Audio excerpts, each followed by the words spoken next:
Hello and welcome back to another real analysis video now.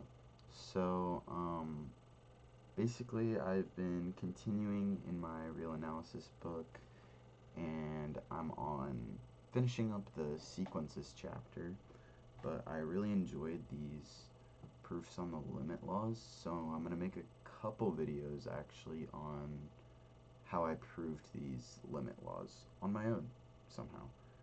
So, yeah, here we go. The one I'm going to prove today is kind of the limit law for sequences of addition, which is if I'm actually going to make this green, because you know what? I love green, and green is an amazing color. So if A sub n, which is a sequence, converges to A, and B sub n converges to B, these are just the limits of the sequences, then A sub n plus B sub n converges to A plus B. Boom. So basically what we're trying to show is that there exists an n such that, I'm going to use shorthand here because I don't feel like writing it out, for all n greater than n, the absolute value of A sub n plus B sub n minus A plus B is less than epsilon, for all epsilon greater than 0. Boom. That's what we're trying to show. Basically though, what we can see here is that we can kind of group these differently, so we get the absolute value of A sub n minus A plus the absolute or plus B sub n minus B, all in the absolute value.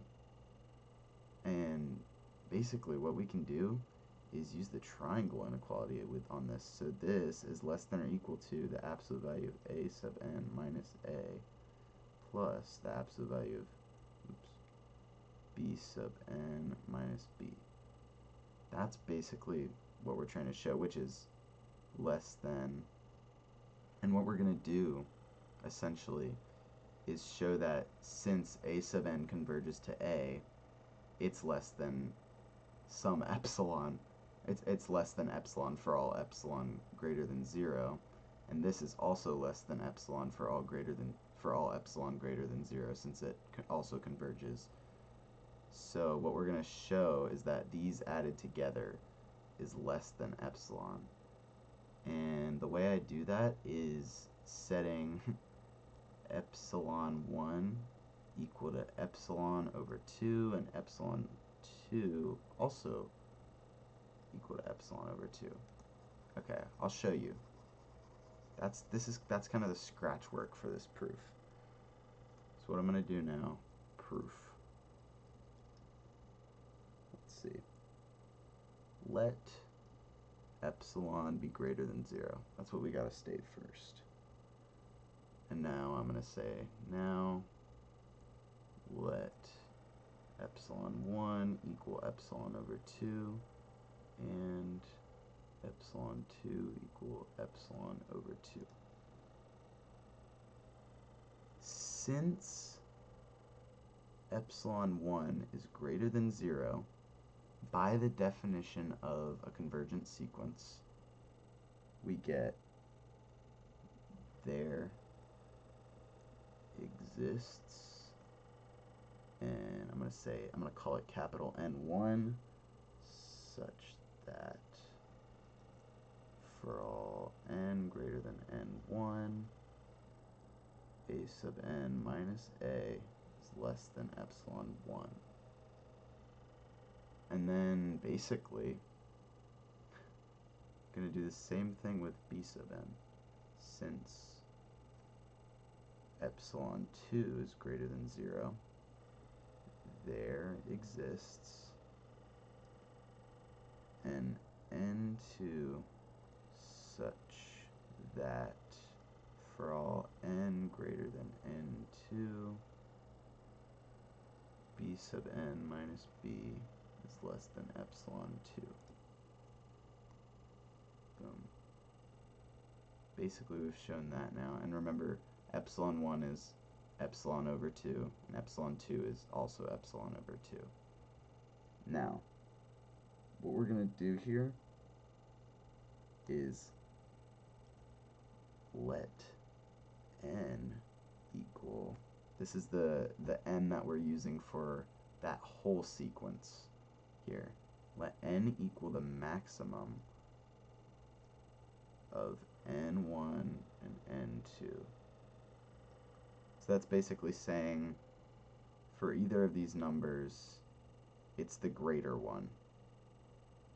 And so it'll be all n greater than that, which makes sense because the sequences are being added together. So for all n greater than that,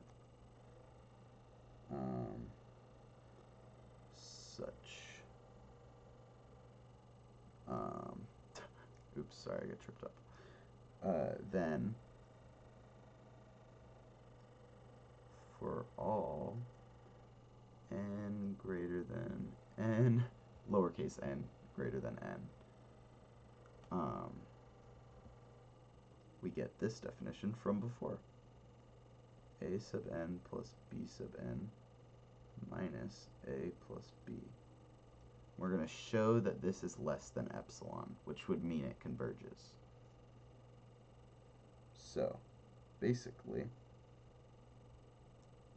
grouping this how we did before, we get the absolute value of a sub n minus a plus b sub n minus b, which by the triangle inequality is less than or equal to the absolute value of a sub n minus a plus b sub n minus b, absolute value of b sub n minus b, which is also by this here and this here less than epsilon 1 plus epsilon 2, which, if we remember, was epsilon over 2 plus epsilon over 2, which equals epsilon.